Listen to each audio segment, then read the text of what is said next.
Ibu bapa rahimakumullah, ambo ingatkan ibu baliak, lai tahu istri yang paling malang, istri yang paling malang di padang Pariaman adalah istri nan punya suami ndak solat.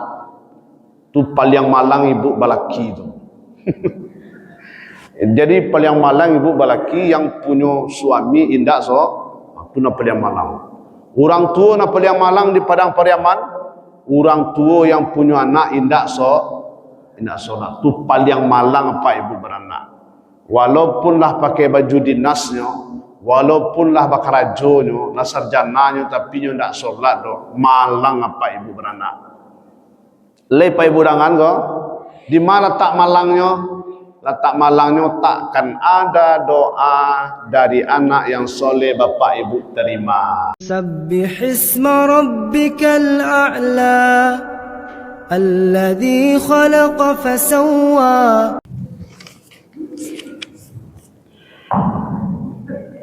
Assalamualaikum warahmatullahi wabarakatuh.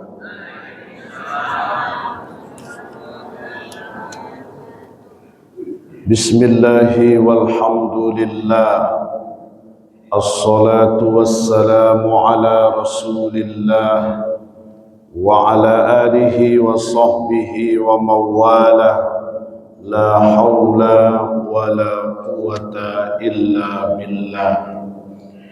Ashhadu an la ilaha illallah wa ashhadu anna muhammadan abduhu wa rasuluh. Allahumma salli ala Muhammad wa ala ali Muhammad. Qala Allah Ta'ala, a'udzu billahi minasy syaithanir rajim. Bismillahirrahmanirrahim. Fakhalafa min ba'dihim khalfun adha'us shalah wattaba'us syahawat fasawfa yalqawna ghayya. Kemudian datanglah setelah mereka generasi pengganti yang mengabaikan solat dan mengikuti hawa nafsu, maka mereka kelak akan tersesat. Al-Quran surat ke-19 surat Maryam ayat 59.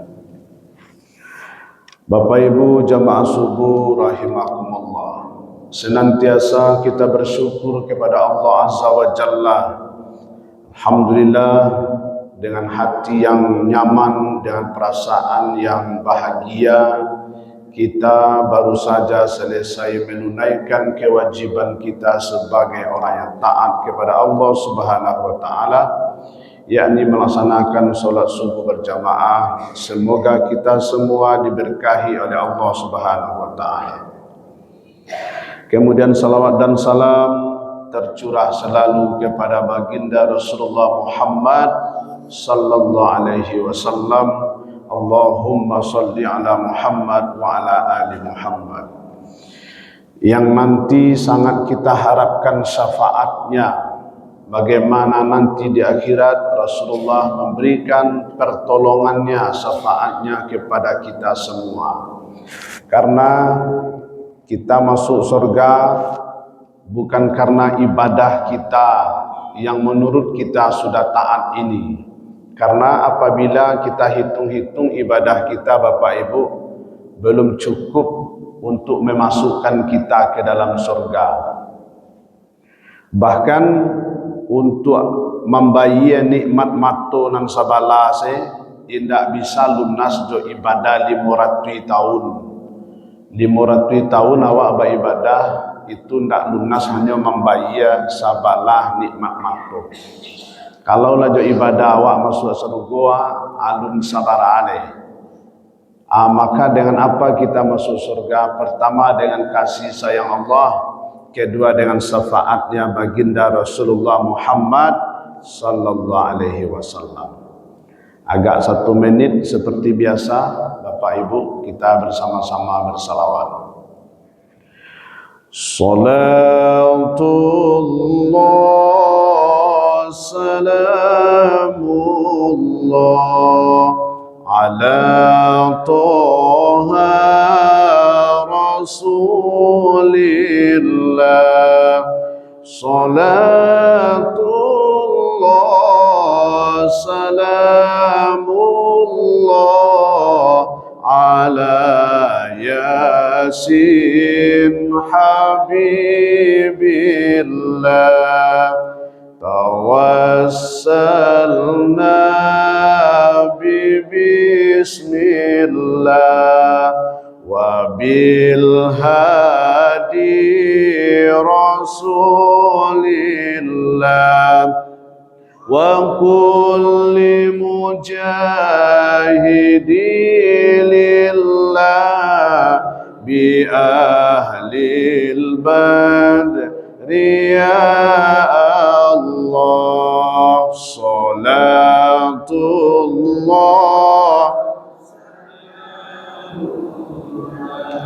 ala Toha Rasulillah. Salatullah salamullah ala Yasin Habibillah. Alhamdulillah.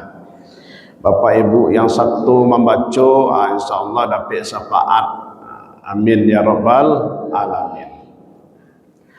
Ayat yang kita bacakan tadi Bapak Ibu, surat Maryam ayat 59. Di dalam ayat ini Allah Subhanahu wa taala mengingatkan kita bahwa fa khalafa min ba'dihim khalfun adha'us shalah wattaba'u syahawat fasawfa yalqawna ghayya. Akan datang sesudah kita, sesudah mereka, kata Allah, generasi yang jelek. Mufassir memaknai, mendefinisikan ghayya ini adalah generasi yang rusak, generasi yang hancur, generasi yang jelek. Kalau awak calik Bapak Ibu, yang rusak, yang jelek, anu yang rusak, anu yang jelek.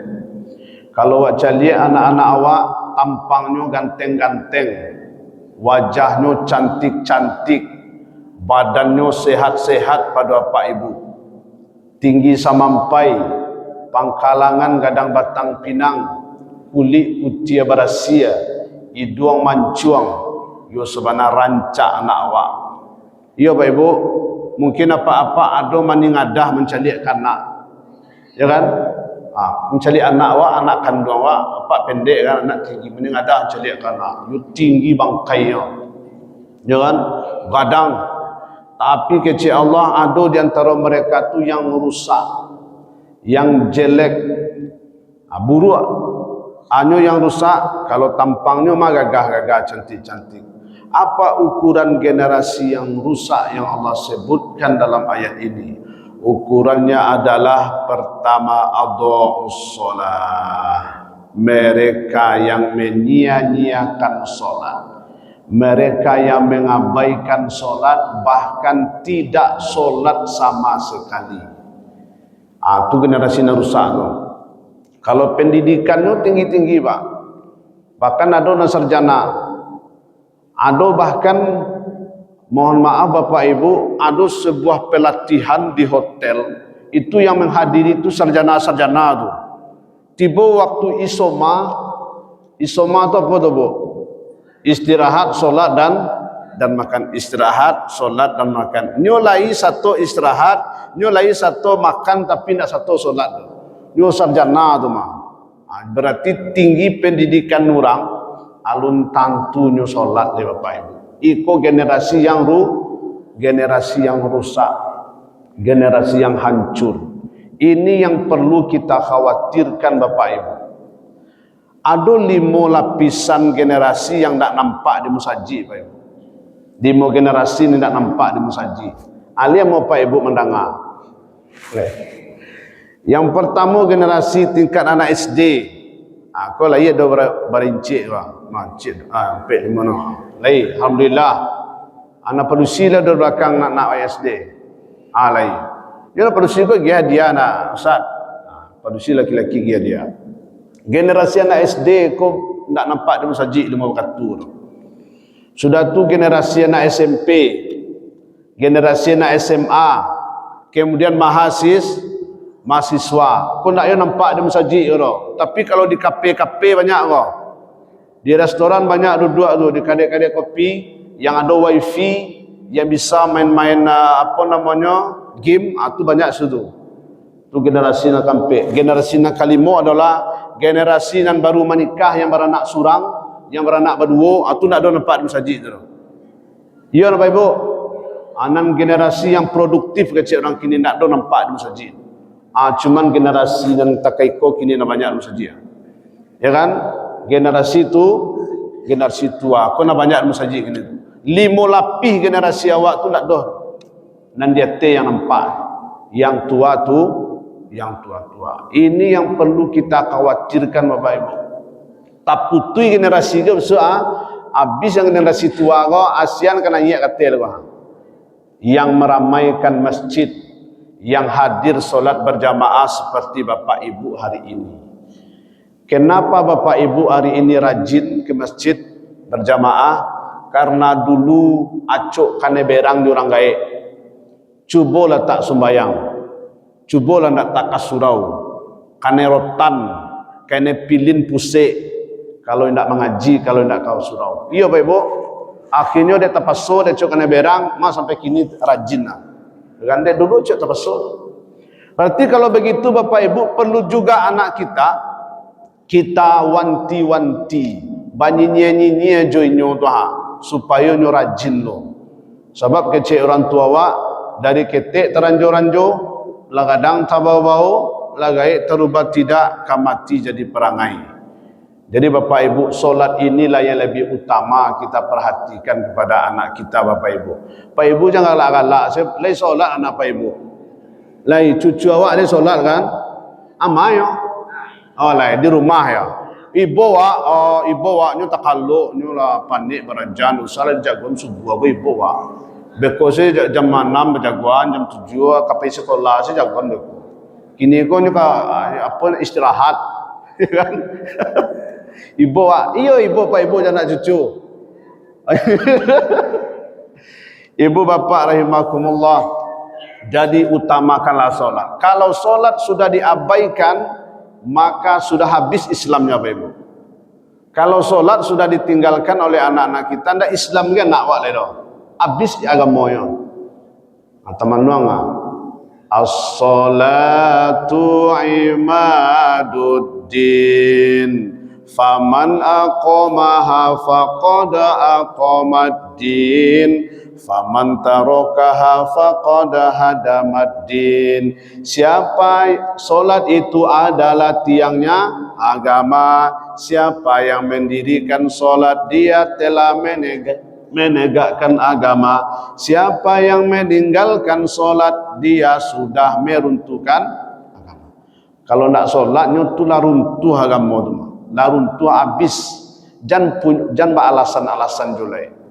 Ambo ingatkan Bapak Ibu, mungkinlah pernah sampaian sulap. Nah, rukun Islam yang 5, syahadat, solat, puasa, zakat, haji. Dari 5 ko bergantung lah Islam. Kalau ndak ada 5 ko nak bergantung Islam. Wak mulai dari rukunan kalimo. Lebih dangan ko. Yang kelima adalah haji bagi yang mampu. Kalau nak mampu ndak karena tidak manistata'a ilaihi sabila, ndak sanggup. Tapi lah pecek kelima ko tinggal pek lah. Masih bergantung Islamnya. Sudah tu nan kampe zakat, kalau harta sampai senisab, kau nak sampai nak baaro, pila pen kampe ko tinggal 3 lah. Masih bergantungnya Bapak Ibu. Besok bulan puasa wajib puasa. Rupanya ndak taluk puasa, mungkin kerana ada sesuatu dan lain hal. Okeylah nak ada lah pelo cia tinggal 2 lagi. Masih bergantung agamanya Bapak Ibu. Islam masih bergantung.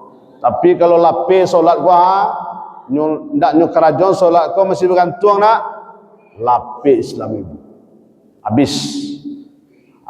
Tu makanya Bapak Ibu rahimakumullah, solat itu tiang agama. Kalau tonggak pun ada habis runtuh. Maka mohon Bapak Ibu banyinya murru auladakum bis shalah wa hum sab'a sinin. Suruhlah mereka solat apabila berumur 7 tahun.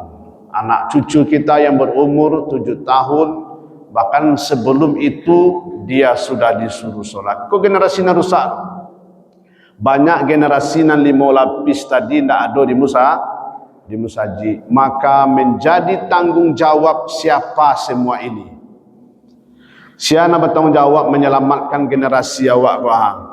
Yang pertama Bapak Ibu, tanggung jawab keluarga. Tanggung jawab keluarga.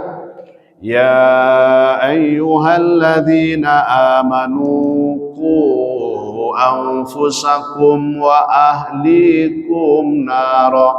Hai orang-orang yang beriman, peliharalah dirimu dan keluargamu dari api neraka. Ku anfusakum. Mufassir juga menyampaikan kum di sini maksudnya kamu. Hai orang-orang yang beriman, peliharalah dirimu. Mu di sini itu adalah mu laki-laki. Laki-laki di sini maksudnya kepada para ayah, papa, papi. Hei para ayah, pelihara dirimu dan keluargamu dari api neraka. Balu ayah akan memelihara anaknya, ayahnya yang tidak Ibu bapak rahimakumullah, ambo ingatkan ibu balik, lai tahu istri yang paling malang. Istri yang paling malang di padang Pariaman adalah istri nan punya suami ndak solat. Tu paling malang ibu balaki tu. Jadi paling malang ibu balaki yang punya suami indak tu na paling malang. Orang tua na paling malang di padang Pariaman, orang tua yang punya anak indak solat. Tu paling malang apa ibu beranak. Walaupunlah pakai baju dinasnya, walaupunlah bakarajonyo, lah sarjananya, tapi nyo ndak solat do, malang apa ibu beranak. Lepai ibu dangan ko, di mana letak malangnya? Letak malangnya takkan ada doa dari anak yang soleh bapak ibu terima. Allahumma gfirli wa liwalidayya warhamhuma kama rabbayani shaghira. Ai kun ada pe depan ibu ro. Ba kun ada pe depan ibu sebab anak indak solat. Anak dah solat dak ada pe dak. Dak kan ada wak terima. Yang wak terima kalau lama meninggal besok 3 depan ibu. Sadaqatin jariyatin au ilmin yuntafa'u bi awaladin solihin. Ya dah. Sedekah jariah nak lah dah. Bago nak ada waktu hidup sam pilih karian kaje balapi saku bajai ndak lu mau bersedekah do aku nak do terima usuk do. Nang kedua ilmu yang ilmu yang bermanfaat andak lo do. Maja orang ndak ada menuju orang ndak ada. Kemudian anak yang soleh ndak lu anak lebih banyak tapi nak mau mendoakan. Angui ketiga ya Pak Ibu. Angui ndak do terima. Selamat salah untung Pak Ibu seorang lain. Ini Pak Ibu dangan tu. Jadi generasi yang rusak inilah yang kita khawatirkan. Pertama tanggung jawab keluarga. Kedua tanggung jawab rumah ibadah. Hendaknya setiap masjid memfasilitasi menjadi masjid yang ramah terhadap anak-anak. Musajid yang senang menerima anak-anak. Ini ada musajid gini Pak Ibu, indak boleh anak masuk dalam masjid tu. Beko humur lah piak kasih-kasih. Masuk anak-anak kok demi menjaga kesucian masjid, maka anak-anak di teras lah, tidak boleh masuk ke dalam tu. Lain tu Pak Ibu ada di Padang, musajid yang anak didikan subuh tidak boleh di dalam do di luar. Kecek pengurusnya beko kumua musajid. Padahal pengurusnya nampak malai mempakum karpet lah. Pengurus nampak malai memberasihan musajid. Tidak boleh anak-anak masuk musajid. Jadi masjid harus punya program masjid ramah terhadap anak. Apa-apa ibu-ibu kalau ada anak-anak dalam musajid mohon maaf Pak. Kalau ada anak musajid bagali ya kas ketek jam 4 hari lo Pak. Jadi usianya lo dari dalam lah masuk anak dalam musajid, keluar. Usia anak yang memakai dalam musajid. Cukup tegur saja secara baik. Sianan duduk dia lelok dia pergi hadiah tanang mah. Ya kan? Jadi bapak ibu rahimakumullah, tapi kalau usianya ndak amunya ke masjid lah. Selagi duit siapa nampak pak di pajar tu, ndak jadinya masuk tu. Pak tu pemberang mah. Pak tu pemberang. Takutnya apa? Apa lah bangga kau, kecil pak soleh. Apa bangga supaya masjid aman berjamaah, atau ndak masuk anak ke masjid gara-gara apa? Kecil pak bapa lo bapa rasul tu. Lepak dangan kau. Salamu apa idui anak tu nak mau masuk masjid tu. Apa lah mulu mu apa? Ya kan, ndak yo mati-mati tu. Jadi anak tu ndak yo mau ke masjid tu sebab ada orang yang takuti. Ibu bapa rahimakumullah, anak yang masuk masjid harusnya dikasih hadiah.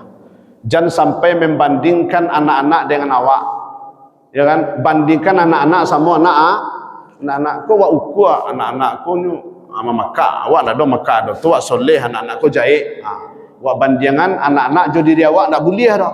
Bandingan anak-anak sama anak-anak. Si anak-anak ko walaupun memaka pinyolai ke masjid, adalah anak-anak lain ndak do ke masjid do. Kalau ada nilai plus dinya tu. Nyo anak-anak ko lapai ke masjid walaupun nyo di masjid ndak tenang do, tapi ada anak-anak lain ndak datang ke masjid do. Berarti nan ko ada nilai plus. Membandingkan anak-anak sama membandingkan apa-apa sama papa lo. Nan apa pemberang tadi seharusnya lagai kan bijaksana lah. Sabar lah.